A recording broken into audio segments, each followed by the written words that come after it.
Quasi here, and in today's video, I want to share with you how you can make reality your slave. And I know that sounds kind of controversial, but what I really want to share with you here is how you can take the reins to controlling your life and every single step of the way build something up upon it instead of unconsciously letting outside factors and influences dictate how your life becomes. By the end of this video, you're going to learn a 3-step internalization method that I've personally used, our clients use, to help them consciously craft their lives every single step of the way. So please make sure you stick around to the very end of this video because I do think this will be very valuable for you.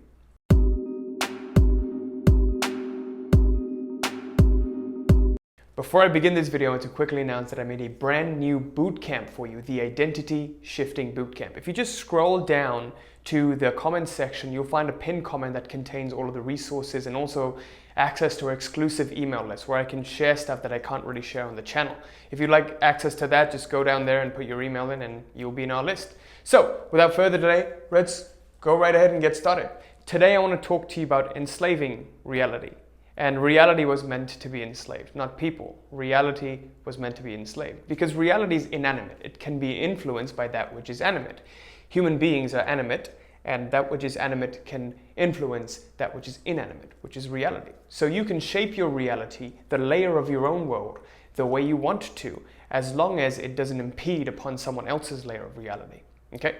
So what I really want to talk about is why your life is unconsciously the way it is right now, what events are, and how the meaning that you place onto events has influenced it to become this way. So many years ago when I was younger, I was bullied in school when I went to the UK because I moved from Africa to the UK, and I had this weird accent that was sort of like a mix between French and English because in Côte d'Ivoire and Ivory Coast where I lived, it was predominantly a French colony and everyone spoke French. So when I came to the UK, at that age, it was like the ripe age of bullying. You know, if you stood out in any way whatsoever, they'll pick on you. You know, they'll pick on that little thing. So they picked on me a lot, and you know, that kind of made me closed off during those periods. But as I grew up, you know, I actually looked at that as a place of strength. I unconsciously started to relate to it as, oh my God, I got bullied, so that's why I'm so adaptable. That's why I'm so good with people. That's why I can go out there and put myself in uncomfortable situations. I've looked at that event that's happened in the past with me in my childhood as something that's positive, right? That's something that will serve me years and years to come. Unfortunately, most people aren't fortunate enough to be able to view the events that have happened in their past as something positive, right? They look at it as traumatic. Other people who might have been bullied in the past, they might have, you know, they might look at it as, oh, you know, I'm like this because I got bullied. I'm introverted because I got bullied. I can't ask for a raise. I'm a people pleaser. I'm like this because I got bullied. So what we do as human beings is we look at excuses and reasons to keep ourselves in our shells. I can't do this because I am this way. Okay?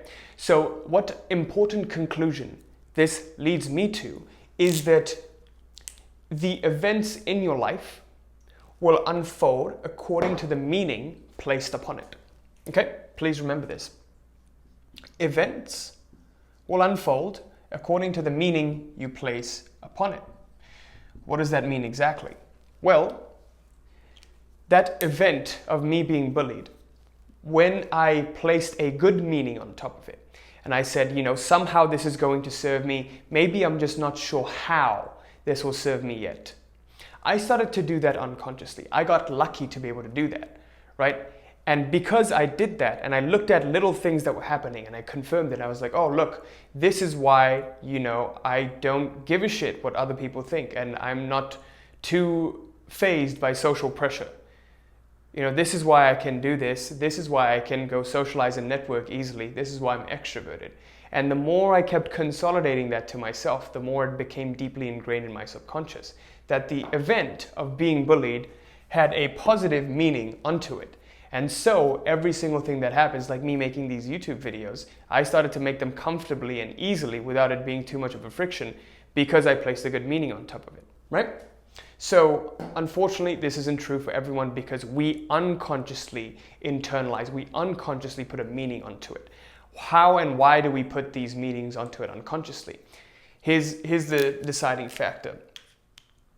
Our fears and our desires are so intense in feeling, in emotion, and they're so rich, they're so intense that whenever we feel fear and whenever we feel desire, we fall asleep in our fears, we fall asleep in our desires. When we fall asleep, we start to buy into these programs. We start to buy into this conditioning. Do you know what I mean? So to give you an example of that, when you have an emotionally intense event, a traumatic event of being bullied as a child, it's going to make you create a cocoon for you, like a safety net for you, so that you never go out there and have to experience something like this ever again. So when you start to look at this and you become resistant to you getting bullied, or you become resistant to anything bad happening in your life, it slowly starts to build a little trauma in your life. And then that trauma, that meaning that you put onto it unconsciously, starts to build up. So when we fall asleep in our fears, something bad happens to your business, something bad happens to your family, anything that will resemble that will start to haunt you in the future. So for example, let's say one morning you woke up and you checked your email and something bad came up and it made an intense feeling of fear. It didn't go along with your expectation of how your business was supposed to run that day. And because it didn't, it brought up an immense feeling of fear. And now the next time you're about to check your email in the morning, guess what's going to happen? You're going to feel that same feeling of fear, even though that same event wouldn't have happened. And we start to expect it to happen over and over and over again. One bad thing could happen, one thing just wouldn't go according to plan, and we start to focus on just that one thing as opposed to the 1,000 things that are going according to plan, right? So this is the absurdity of it. So we fall asleep in our fears and in our desires because they're so intense, they're so emotionally rich, they almost make us fall asleep in them and we start to follow them. So what you've got to understand is that our lives are a product of our assumptions, okay? Why do I say this? And what do I mean by assumptions? So please reflect on this for one moment. We make certain assumptions about ourselves and about our world. Internal assumptions, external assumptions, a self-view and a worldview.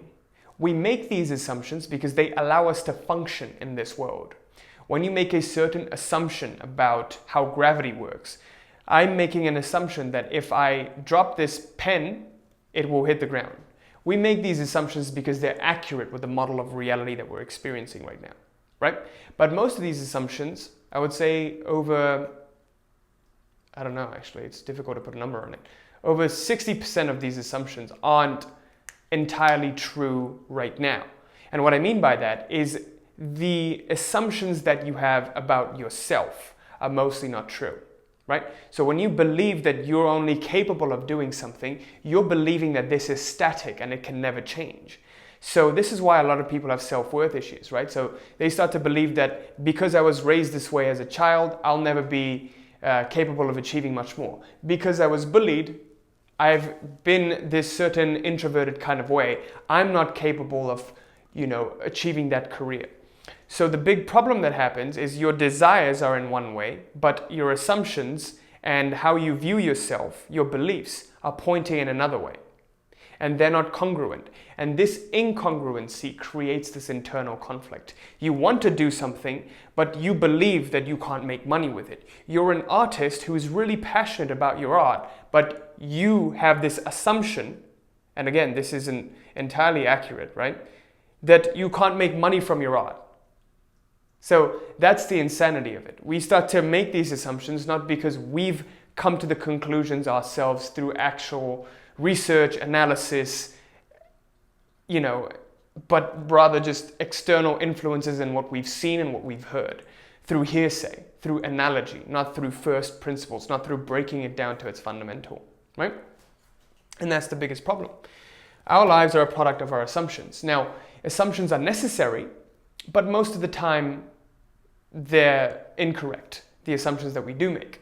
And your success will always be short-lived and never permanent if you start to let external factors influence it and you become successful by chance.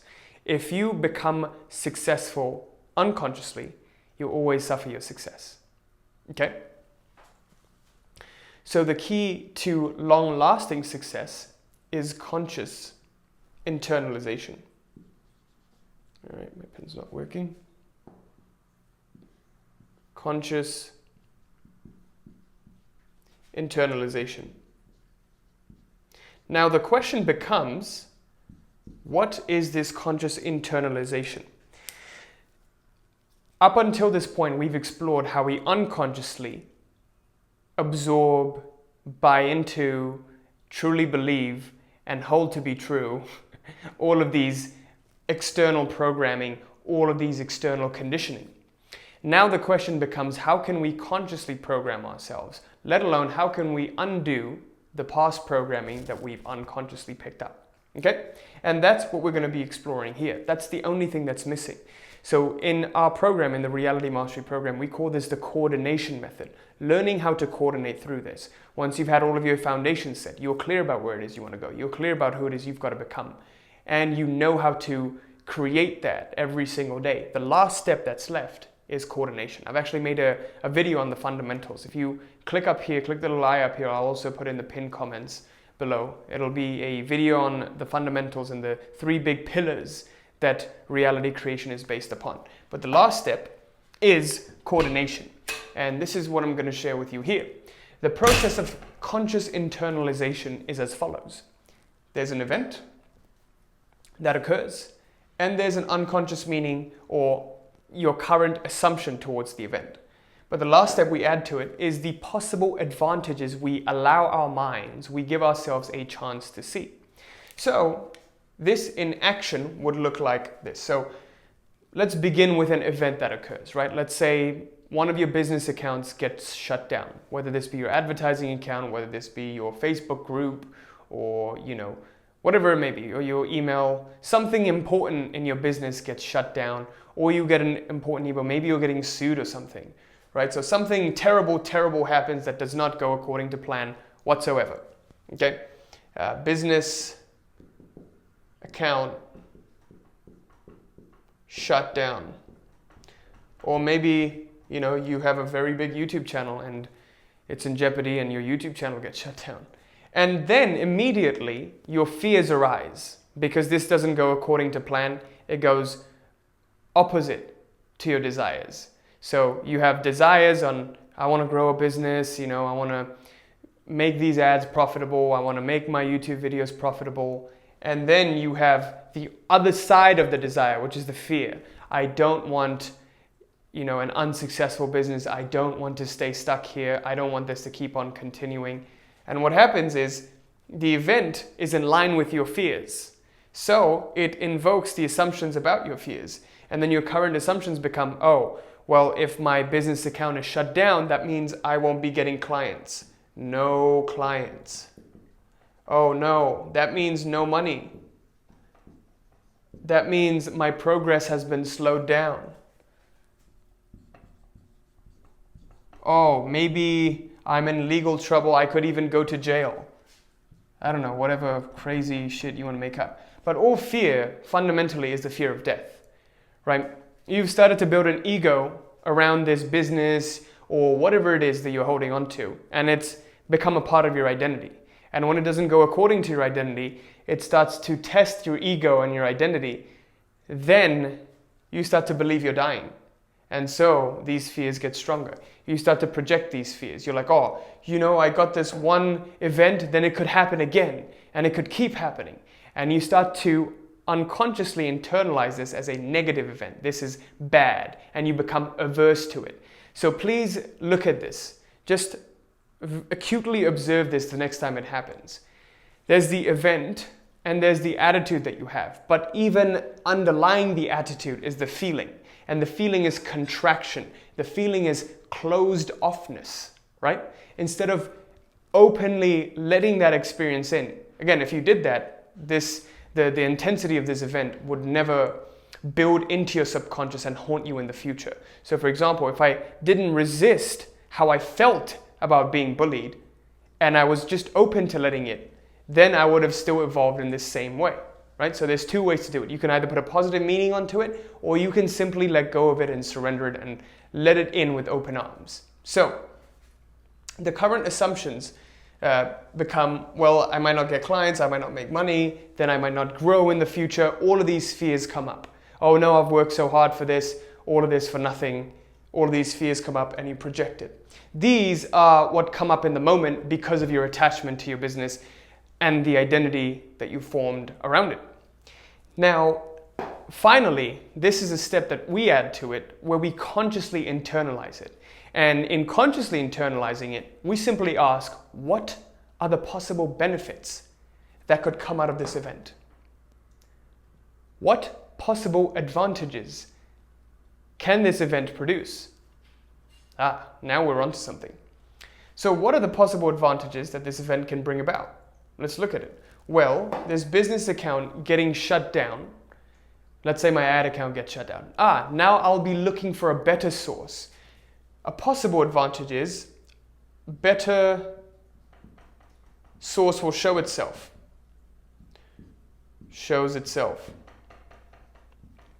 A better source shows itself. So a second possible advantage could be that now I can become successful sustainably, right? Maybe something better will show itself and it won't have hiccups like this one getting shut down.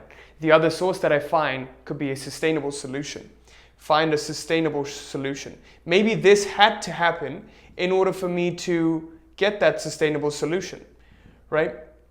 Please look at this. These advantages, these assumptions that you make about the advantages are equally as valid as the assumptions that you make about the disadvantages. You make the assumptions about the disadvantages and they seem more real because they have more emotional charge. Because deep down, we're programmed to avoid and prevent dying than we are to thriving, right? Our survival conditioning is survival conditioning. We're meant to survive. We're conditioned biologically to survive than to thrive, than to expand and grow, right? Even this desire to thrive comes from a place of surviving. So you've got to understand how you're programmed in order to be able to manipulate it and use it to your advantage. So one, a better source shows itself. Number two, you could possibly find a sustainable solution. Number three, if you can't find any possible benefit at all, simply say, I don't know. The right solution, something good might come out of it and it will show itself in time. Better solution will show itself. Will show itself. Just like the better source will show itself. A better way to market or a better way to run your business will show itself. Ultimately, all of these events happen because you set a goal, right? You set a goal to get to a certain destination and these setbacks arise. And you start to perceive these setbacks as something bad just because it didn't go in line with the vision of perfect that you had. But what does the mind know? The mind is so limited, right? The universe is so vast in its intelligence. So the universe always knows better. So how do you know this event is actually something bad and not a blessing in disguise? And that's what this helps you do. Always look at the possible advantages, because if you can consciously put a good meaning onto it, then subsequent events that follow will also be positive. Just like with me getting bullied, right? I viewed it as something positive and subsequent events that followed became more and more positive.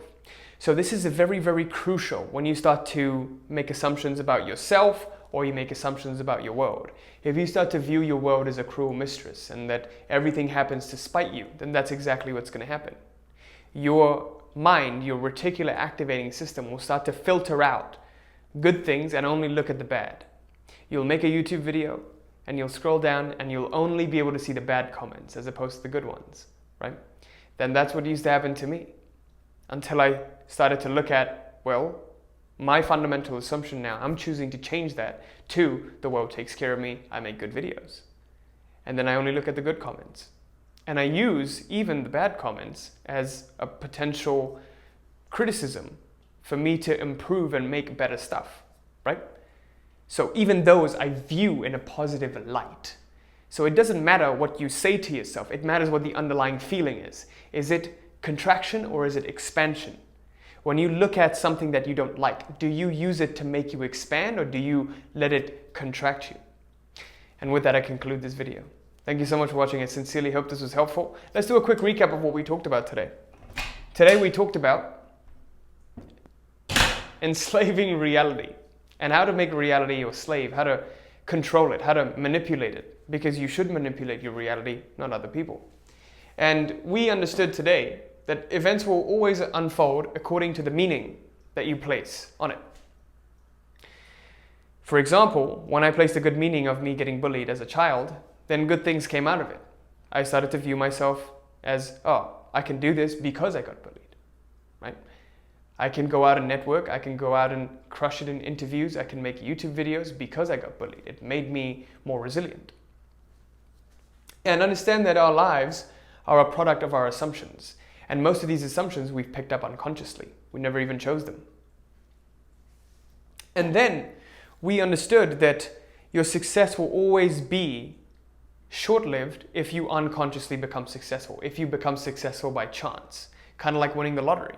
You know, a lot of people who win the lottery, just as quickly as they win that money, they lose it. Why? Because they've unconsciously become successful. They don't know, they can't replicate it, right? And the key is to consciously internalize all of these things, choose the events and the meanings in our lives that happen so that we can consciously become successful and be successful sustainably. And what's missing? The process of conscious internalization. Right now, an event occurs and you immediately have a reaction to this event and not a response to it. What we're doing is the event, the stimulus occurs, we let our reactions arise, and we simply focus on our response, right? So we looked at the example of, let's say one of your business accounts gets shut down, your main source of revenue. Your current assumptions are, oh no, the money is cut off. The flow is cut off, I'm not making any money, I'm not progressing, I'm not going to be able to get to my goal. Instead of focusing on all of that, you ask yourself a simple question. What could the possible benefit be from this? What are the possible advantages of this event happening? And number one, maybe a better source of revenue is supposed to show itself, right? Number two, maybe you are supposed to get a more sustainable solution. And number three, maybe an overall better solution or something better is coming. You just can't see it yet. Just accept it and move forward in the idea that something better is going to come along. Let's just be patient. So guys, with that, I conclude this video. Thank you so much for watching. I sincerely hope this was helpful. Leave me a comment letting me know what you thought of this. If you're new to the channel, make sure you like, comment, subscribe. Hit that little bell there so you're notified of any new video that I put out. Also, if you are wanting to work closer with us in the Reality Mastery Program, you can go down to the link in the description below to apply now. And who we typically work with are people who are business owners and entrepreneurs, and they want to take their business to the next level. They have all of the tactics and strategies, and they've tried all of the programs, courses, and everything. But what they're seeing is right now they don't have a tactical or strategic problem. This whole time, they were the ones trying the tactic and strategy and not focusing on themselves. They're seeing that they have this unconscious barrier, something that is holding them back, something that's leaking out into their business and it's keeping them stuck. If that sounds like you, take this opportunity, apply now, and let's see if we can help you take it to the next level. Also, a free Facebook group is open for you to take advantage of. The link for that is also in the description. Guys, thank you so much for watching. Till next time. Peace.